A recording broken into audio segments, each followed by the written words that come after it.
Hello student, NEET PYQ series का question number 27।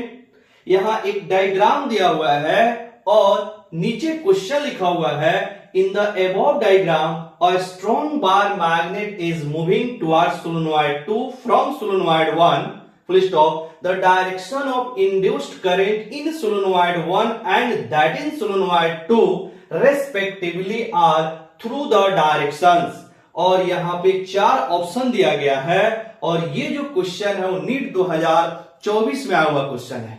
बढ़िया question है। ये जो क्वेश्चन है वो लिंज लॉ से लिया गया क्वेश्चन है। तो पहले तो हमें ये समझना है कि लिंज लॉ होती क्या है, तब इस क्वेश्चन को हम लोग अलग तरह से अप्रोच करने वाले हैं। तो लिंज लॉ क्या होती है, बोलता है कि किसी भी कॉइल में जो इंड्यूस्ड करंट की जो डायरेक्शन होती है वह उस कोच का अपोज करता है जिसके कारण वह खुद डेवलप हुआ है। मतलब किसी भी कॉइल में जो इंड्यूस्ड करंट डेवलप करता है उसकी डायरेक्शन उस कारण का अपोज करता है जिसके कारण वह खुद डेवलप हुआ है। तो यहां पे पहले तो हम लोग ये समझेंगे कि सोलेनॉइड 1 और सोलेनॉइड 2 में जो इंड्यूस्ड करंट डेवलप हो रहा है वो किसके कारण हो रहा है, तब जाके उसकी डायरेक्शन को हम लोग पता लगाएंगे। अब देखिएगा यहां पे जो बार मैग्नेट है वह लेफ्ट से राइट की ओर मूव कर रहा है। मतलब जब लेफ्ट से राइट की ओर मूव करेगा तो सोलेनॉइड 1 और सोलेनॉइड 2 दोनों में एक वेरिएबल मैग्नेटिक फ्लक्स पास करेगा और वेरिएबल मैग्नेटिक फ्लक्स पास करने से एक इंड्यूस्ड ईएमएफ जनरेट करेगा और इस इंड्यूस्ड ईएमएफ के कारण आपको एक इंड्यूस्ड करंट मिलने वाला है। क्लियर? तो हमें यह पता चला कि इस स्ट्रॉन्ग बार मैग्नेट के मूवमेंट के कारण दोनों सोलेनॉइड में करंट प्रोड्यूस हो रहा है जो कि इंड्यूस्ड करंट है। क्लियर? अब इसकी डायरेक्शन को पता करना है तो लिंज लॉ बोलती है जो करंट प्रोड्यूस कर रहा है उसकी डायरेक्शन उस कोज का अपोज करता है जिसके कारण वो खुद डेवलप हुआ है। यानी कि जो आपका सोलेनॉइड 1 में जो करंट आपका प्रोड्यूस करेगा उसकी डायरेक्शन जो होगा वह ये चाहेगा कि जो आपका बार मैग्नेट है वह राइट की ओर मूव ना करे, राइट की ओर मूव ना करे। इसका मतलब है कि ये राइट की ओर कब मूव नहीं करेगा, जब यहां पर एक आपका इमेजिनरी मैग्नेट डेवलप कर जाए जिसका साउथ पोल यहां पे हो। अब ये साउथ पोल होने से क्या होगा, ये नॉर्थ पोल को अपनी ओर अट्रैक्ट करेगा जिसके कारण ये आपका जो बार मैग्नेट है वो राइट वार डायरेक्शन में मूव करने से रुकेगा। क्लियर?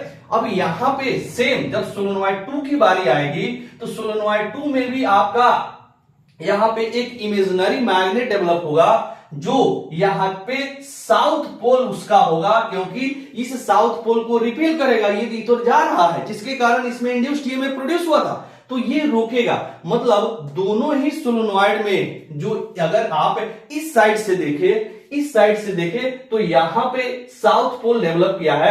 अब साउथ पोल कब डेवलप करेगा, आप right hand thumb rule use करेंगे। राइट हैंड थंब रूल में जो अंगूठा पहले आप नॉर्थ की तरफ लिखेंगे, मतलब इधर इसका इमेजिनरी जो मैग्नेट है उसका नॉर्थ इधर हो जाएगा। अब देखिएगा ऐसे, यानी कि राइट हैंड को आप ऐसे रखेंगे, जो आपका थंब है वो नॉर्थ की तरफ में, तो ये 4 फिंगर को कर्ल करेंगे तो किस डायरेक्शन में हो रहा है, यानी कि ये आपका क्लॉकवाइज डायरेक्शन में हो रहा है। मतलब सोलेनॉइड 1 में जो करंट फ्लो करेगा कुछ ऐसे फ्लो करेगा, इस तरह से, मतलब A टू B फ्लो करेगा, एक से B की ओर फ्लो करेगा सोलेनॉइड 1 में। उसी तरह अब आइए सोलेनॉइड 2 की बात करते हैं। तो सोलेनॉइड 2 में अगर यहां पे आपका साउथ पोल है तो इधर हो जाएगा इसका नॉर्थ पोल। अब यहां पे हम लोग right hand thumb rule use करेंगे तो आपका इस साइड आपका नॉर्थ है तो थंब इधर रहेगा। अब इस समय जो आपका जो रेस्ट 4 फिंगर वो कैसे कर्ल होगा, इस डायरेक्शन, मतलब अगर आप इधर से देखें इस साइड से तब भी आपका जो करंट की डायरेक्शन होगी वो कुछ इस तरह से होगी। इस साइड से जब देखेंगे, मतलब आपका फेस इधर है तो इस साइड से जब देखेंगे तो कुछ ऐसे डायरेक्शन होगी। मतलब ये आपका जो हो रहा है ऐसे हम लोग आपका कर्ल कर रहे हैं तो इसकी डायरेक्शन नीचे से ऊपर की ओर आ रही है, मतलब इस तरह से, मतलब इसमें भी क्लॉकवाइज डायरेक्शन में। यानी कि यहां पे आप देखेंगे तो जो करंट की वैल्यू है वह D से C की ओर आ रही है। करंट की डायरेक्शन यहां डी से सी की ओर, और सोलेनॉइड 1 में आप इधर से देखेंगे तो आपका ऐसे था, क्लियर, यानी कि कर्ल ऐसे हो रहा है, तो इसमें जो करंट की डायरेक्शन होगी वो कैसे होगी, ए से बी की ओर। मतलब सोलेनॉइड 1 में जो करंट की डायरेक्शन होगी वह ए से बी की ओर, और सोलेनॉइड 2 में जो करंट की डायरेक्शन होगी वह डी से सी की ओर। अब आते हैं हम लोग ऑप्शन में, तो सोलेनॉइड 1 में करंट की डायरेक्शन ए से बी एंड सोलेनॉइड 2 में करंट की डायरेक्शन डी से सी, यानी कि जो पहला ऑप्शन है वह आपका सही ऑप्शन है। क्लियर, यानी ये जो क्वेश्चन था वो लेंज लॉ पे आधारित क्वेश्चन था, जिसका करेक्ट ऑप्शन क्या हो जाएगा, ऑप्शन नंबर 1। क्लियर।